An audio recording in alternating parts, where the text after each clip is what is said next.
Hello guys, আমার নিজের কণ্ঠে নিজের লেখা কমেডিয়ান সং, তাই ভালো লাগলে কমেন্ট শেয়ার লাইক সবই করবেন। তাই গানটা মন দিয়ে শুনুন। বাবা বিয়ে দা, ও বাবা বিয়ে দা, বাবা বিয়ে দা, আমার বিয়ে দা। কালো হলেও হবে, আমার পরিষ্কার হলেও হবে, লম্বা হলেও হবে, বাবা গেঁড়া হলেও হবে, আমার বিয়ে দা।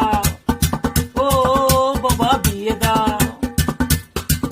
আমার বিয়ে দা, ও বাবা আমার বিয়ে দা। এই কলিকালের যুগে আমি বলছি বইয়ের সুগে, টেনশনে টেনশনে ধরেছে আমায় রোগে। কলিকালের যুগে আমি মরছি বইয়ের সুগে, টেনশনে টেনশনে মরছি আমি রোগে। বাবা বিয়ে দা,